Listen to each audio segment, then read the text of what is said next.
राध्या ने दिखाया प्रथम को निहारिका का सबूत और निहारिका और दादी का सच आया। मित्तल परिवार के सभी लोगों के सामने प्रथम और ओमकार ने किया निहारिका को पुलिस के हवाले और डलवाया, हमेशा हमेशा के लिए जेल में। और राध्या ने किया निहारिका का पर्दाफाश।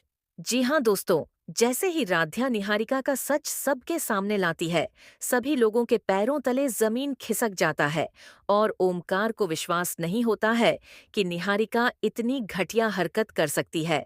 तभी राध्या प्रथम की शादी को रोकने के लिए निहारिका के मेहंदी में कुछ ऐसा मिला देती है जिसके वजह से निहारिका के हाथ में बहुत ज्यादा खुजली होने लगता है और वह परेशान होकर के उस मेहंदी को धुल देती है।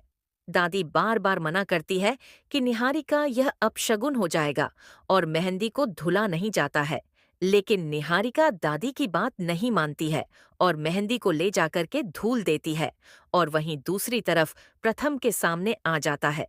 निहारिका का सच कि प्रथम को पाने के लिए वह प्रथम के बच्चे की मां तक बनने के लिए तैयार हो सकती है, लेकिन जैसे ही राध्या निहारिका का सच सबके सामने दिखाती है, प्रथम के पैरों तले जमीन खिसक जाता है और होश उड़ जाते हैं। सबूत देखने के बाद प्रथम तुरंत निहारिका से बोलने लगता है, निहारिका तुम इस हद तक गिर जाओगी, मुझे बिल्कुल भी उम्मीद नहीं था।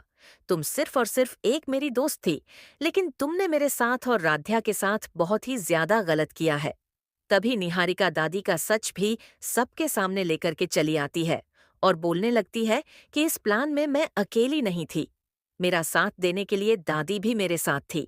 हालांकि वहीं दूसरी तरफ जब दादी का सच सबके सामने लाती है तो दादी अपनी बातों से मुकरने लगती है और बोल देती है कि निहारिका झूठ बोल रही है और शायद निहारिका का सच आ गया सबके सामने, इसलिए वह मुझे भी फंसे की कोशिश कर रही है। लेकिन प्रथम साफ तौर पर निहारिका को बोल देता है कि निहारिका, अब तुम मित्तल परिवार में रहने लायक बिल्कुल भी नहीं हो। मैं तुम्हें अभी की अभी धक्के के मार करके मित्तल परिवार से बाहर निकाल देता हूँ। और वहीं दूसरी तरफ जब राध्या शादी वाले दिन निहारिका का सबूत प्रथम को दिखाने वाली होती है, तभी निहारिका को पता चल जाता है कि राध्या अभी भी जिंदा है और वह प्रथम और निहारिका की शादी को रोकने में लगी हुई है। तभी निहारिका अपने प्लान को कामयाब करने के लिए गुंडों को पैसे देती है और निहारिका राध्या को किडनैप भी करवा देती है। लेकिन किसी तरीके से राध्या वहां से बच करके जो शादी में बर्तन लाने वाले लोग होते हैं, उनकी गाड़ी में छुप करके चली आती है और जैसे ही गुंडे लोग राध्या के पास पहुंचते हैं, वह उसी बर्तन से उन सभी लोगों की पिटाई करने लगती है। अब राध्या ने यह ठान लिया है कि अब किसी भी तरीके से निहारिका का सच सबके सामने ला करके निहारिका को बेनकाब कर दिया जाए और हमेशा हमेशा के लिए मित्तल परिवार से बाहर निकाल दिया जाए। शायद निहारिका यह भूल चुकी थी कि प्रथम और राध्या के ऊपर भोलेनाथ का आशीर्वाद है और शायद इसी वजह से निहारिका और प्रथम की शादी में बहुत सारी रुकावटें आती रहीं और अपशगुन होता भी रहा है। लेकिन निहारिका सोचने लगती है कि कितना जल्दी से जल्दी प्रथम से शादी कर लिया जाए, नहीं तो राध्या आकर के सारा खेल बिगाड़ देगी और निहारिका का सपना सपना ही रह जाएगा।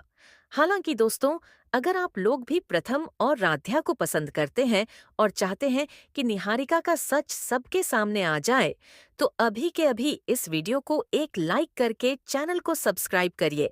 आज देख लेते हैं प्रथम और आराध्या के लिए कितने लोग चैनल को सब्सक्राइब करते हैं। मित्तल हाउस में शादी की तैयारियां पूरे जोर शोर से चल रही थीं। हर कोने में रोशनी, हर चेहरे पर मुस्कान और हर दिल में उत्साह था, क्योंकि प्रथम और निहारिका की शादी होने वाली थी। लेकिन इस चमक दमक के पीछे एक ऐसा तूफान छुपा हुआ था जो कुछ ही घंटों में सब कुछ बदल देने वाला था। किसी को अंदाजा भी नहीं था कि जिस लड़की को सबने खो दिया समझ लिया था, वही राध्या आज सच बनकर वापस आने वाली है और पूरे मित्तल परिवार की नींव हिला देने वाली है।